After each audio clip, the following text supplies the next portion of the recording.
Amigos, 22 horas y 2 minutos, estamos con Luis Lacalle Pou esta noche en vivo, hoy 21 de junio, cuando se acercan las elecciones internas.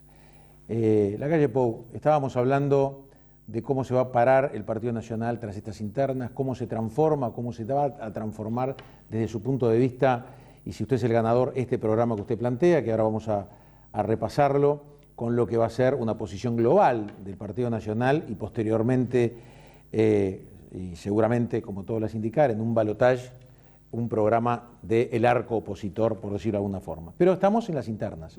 Y la gran pregunta que se hace muchos, ya me habló y ya me definió lo que es la interna y lo que justamente son lo que significa la confrontación y las características que ha tomado esta interna dentro del Partido Nacional, pero ¿cómo se lauda? ¿Cómo se cierra esta interna fundamentalmente en una fórmula presidencial? ¿Cómo lo va a hacer o cómo piensa usted que lo va a hacer el Partido Nacional? Yo tengo una percepción de que el Partido Nacional mayoritariamente, estoy hablando de las primeras figuras, pero estoy hablando de los cuadros medios, y después estoy hablando de la presión que van a ejercer los militantes, que al fin y al cabo allí donde reside la fuerza partidaria, en la militancia. Los candidatos a veces somos candidatos, a veces no, pero la militancia es la que presiona a sus candidatos para que no hagan las cosas mal. Yo creo que hay una madurez suficiente para hacerlo. Si esto fuera un partido de truco y ahí me toca ser el elegido, bueno, yo soy pie, no soy mano. O sea, que quienes deben jugar, quienes deben ofrecer nombres son los otros candidatos. Ahí sí tenemos escenarios distintos, que es cuáles son los resultados.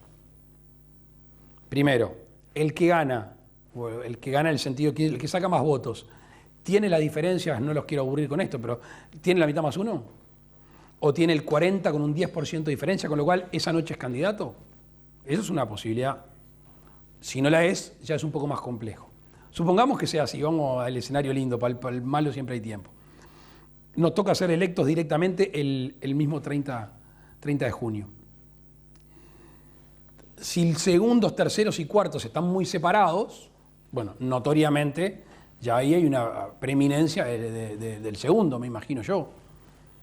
Y si están parejos, bueno, ahí es donde yo creo que se va a dar el diálogo y la proposición de 2 o 3 nombres. Desde mi punto de vista, eso es lo más probable que suceda.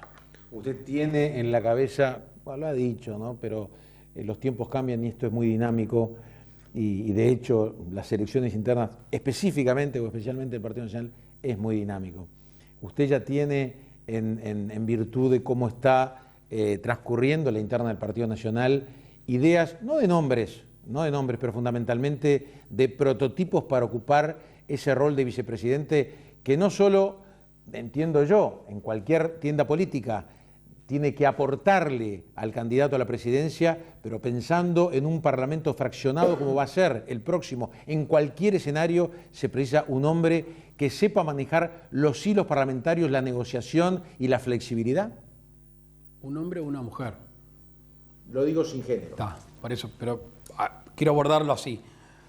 A mí no me gusta andar con vueltas. Yo tengo 2 nombres.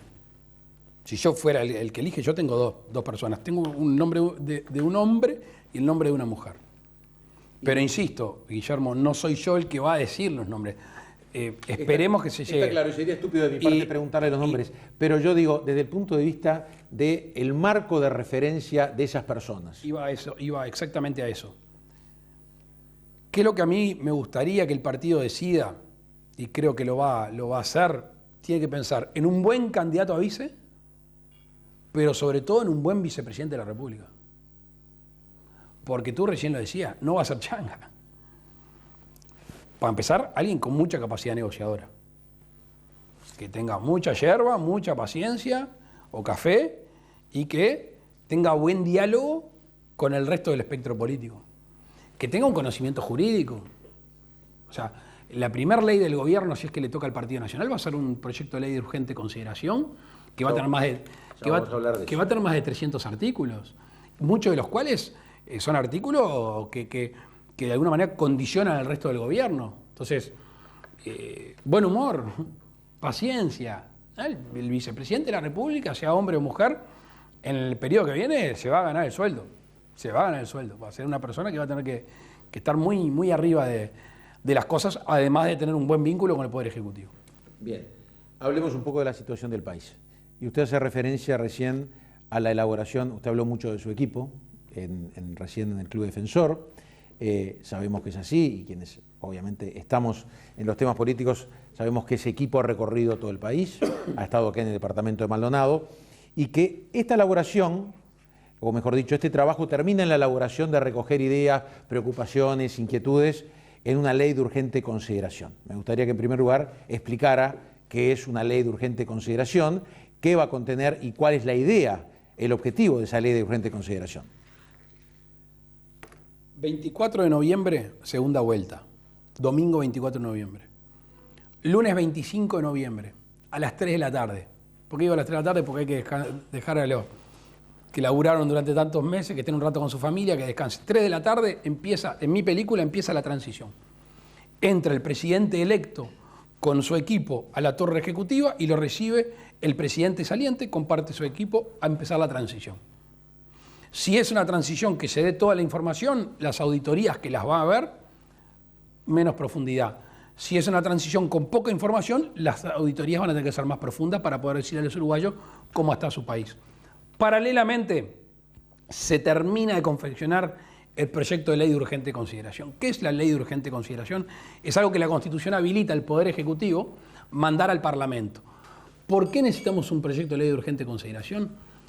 Porque el gobierno tiene un año casi sin presupuesto propio. La ley de presupuesto, que es la ley madre del gobierno, se va a terminar de votar en septiembre, octubre.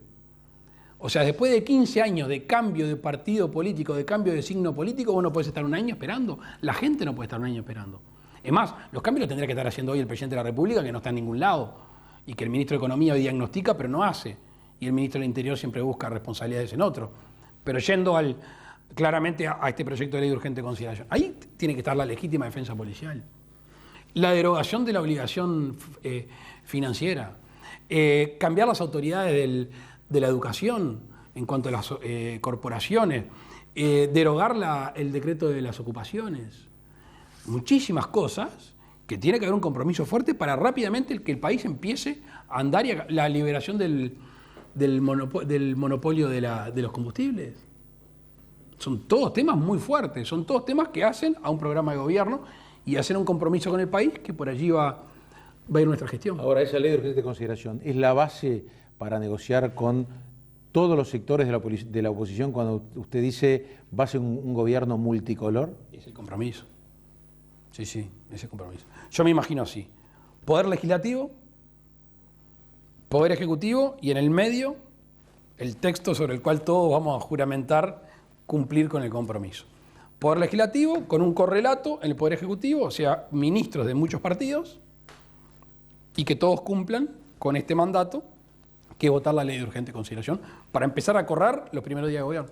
Bien. Ahora, esa es, como dice un amigo, la carta a los Reyes Magos de Luis Lacalle Pou. Ahora, ¿qué pasa si esa ley de urgente consideración, que va a estar articulado, obviamente debidamente redactado y fundamentado en la exposición de motivos, se encuentra que a la hora de negociar y mirando a la segunda vuelta con los demás partidos políticos, empiezan a tener determinadas falta de sintonía o de posiciones encontradas con otros partidos políticos? No va a pasar. ¿Y por qué está tan confiado? Porque los escucho a los demás. Porque escucho a los demás. Yo escuché a Pablo Mieres hablar en contra del decreto de ocupaciones, por ejemplo. Yo he escuchado a candidato del Partido Colorado diciendo que el Uruguay no aguanta más impuestos y que hay que cambiar las autoridades de la educación. He escuchado a la opinión pública toda, menos al gobierno, hasta el sindicato policial, hablar de la legítima defensa policial. He visto candidatos de todos los partidos oponerse a la obligación financiera. Guillermo, vuelvo para atrás. ¿Sabes por qué vamos a acordar? ¿Acordar rumbo a un gobierno? Creo que te lo decía, estoy medio cansado, capaz que lo dije en el discurso y no te lo dije a vos, así que pido disculpas. Porque el Uruguay necesita sentido común. El gobierno que viene es una trenza de dos elementos, sentido común y coraje. Y ese sentido común y ese coraje va a estar dado por la soberanía popular. El sentido común va a estar en la gente. Cuanto el político más escuche a la gente y menos tire codazos para los costados, va a entender la necesidad de la gente, va a representar mejor. Y el coraje te lo va a dar esa fuerza política, esa voluntad popular que se va a manifestar en muchos partidos políticos que vamos a acordar. Cuando usted me habla de militancia, de coraje, de no agredir al adversario, pero ser muy firme, de ser un presidente presencial, etcétera, uno dice, Lacalle Pou es un tipo con coraje. Ahora, ese coraje que usted va, o supuestamente, hipotéticamente, a trasladar a un gobierno, si usted lo gana, la pregunta es, ¿qué pasa con una frase que se utiliza mucho en el ámbito político, que son los costos políticos? ¿No le preocupan los costos políticos de llevar adelante los cambios? Si no, ¿para qué estoy en esto? El mensaje va a ser muy fuerte, Jean. El mensaje hay que tenerlo muy claro, es muy claro. Y esta es la real dimensión que uno tiene que entender del momento que estamos viviendo. Si no entendemos esto, no vamos a ser buen gobierno. Hay un proceso en la opinión pública que empezó a rebelarse pacíficamente, como hacen los uruguayos, en base a un hartazgo, en base al agotamiento de un proyecto, en base a un fracaso del proyecto, la razón que quieras. Y el pueblo empezó a ser así y le sacó la vista al Frente Amplio, está sacando la vista al Frente Amplio. Y va rumbo a cambiar. Va rumbo a cambiar. Lo dicen las encuestas, no a quién vas a votar. El humor social, las encuestas del humor social, va rumbo a cambiar. Y está mirando en quién puede confiar. ¿En qué se equivocó? Y cuando deposite esa confianza, no la va a depositar en Luis Lacalle. No la va a depositar. No va a decir yo quiero que Luis Lacalle sea presidente. Va a decir yo quiero que hagan las cosas bien. O sea, el mandato es tan fuerte, lo que yo te decía de la voluntad popular, esa energía popular que va a haber, que no es que costos políticos, no nos va a permitir fracasar, no nos va a permitir que no hagamos las cosas. Va a ser yo lo decía recién, ese calor va a ser un mandato tan fuerte que nos va a pasar por arriba para que hagamos las cosas. Vamos a estar obligados a hacer las cosas. Si no, no vamos a hacer gobierno. Si la gente está tranquila con lo que tiene, está bien, no va a cambiar el gobierno. Yo creo que va a cambiar. Yo creo que solo hace falta hacer un clic que diga, en esto puedo confiar. Y eso es una tarea nuestra. Y cuando digo en esto voy a hablar primero de mi persona, de mi sector, de nuestro partido y de un acuerdo con otros partidos. Y nos va a estar mirando y dice, guambia con los egos, guambia con los personalismos. Mire que acá no queremos, acá gente que se ponga el overol y que se haga cargo. Por eso yo en todos lados he dicho, yo me quiero hacer cargo, yo quiero ejercer la autoridad. No quiero ponerme la banda y terminar con la banda, no, yo quiero terminar la banda que cuando la entrega a otro haga así y chorree transpiración, que esté finita, gastada de usarla por el bien de la gente. La falta de ejercicio de la autoridad por este gobierno daña directamente a la población y dentro de la población a los más débiles. Siempre cuando no se ejerce la autoridad, cuando no se está presente, siempre pagan los platos rotos de la ciudadanía y siempre los que menos tienen. Bien. Creo que en el correlato de lo que está diciendo tiene que ver esto, cuando usted decía, mucha gente nos dice o me dicen por qué agarrás o por qué usted agarra el fierro caliente, ¿no es así? Uh-huh. Y rebatía esa posición. De alguna forma está contestado en lo que recién me dice. Pero, ¿qué es lo que hoy más le preocupa por encima de lo macro que está descrito, en lo puntual, en lo tangible, en lo que usted hace el mano a mano con la gente recorriendo el país? El pesimismo, la entrega, el pesimismo creciente. Eso es veneno para un país, es una enfermedad complicada para un país. ¿Por qué? Porque tiene efecto sobre todo.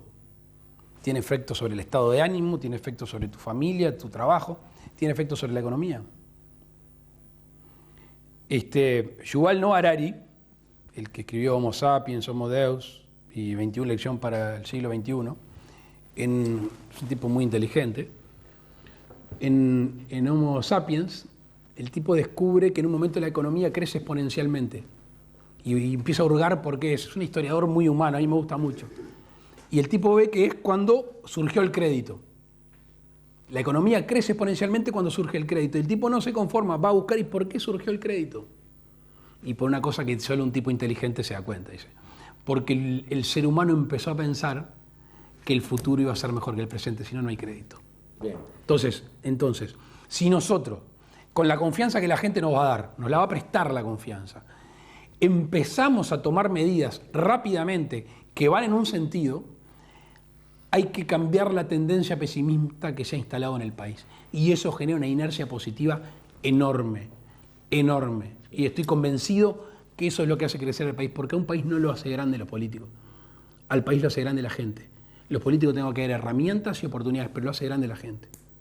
Quiero que me diga ahora cómo se cambia ese pesimismo. La pausa y volvemos con Luis Lacalle Pou.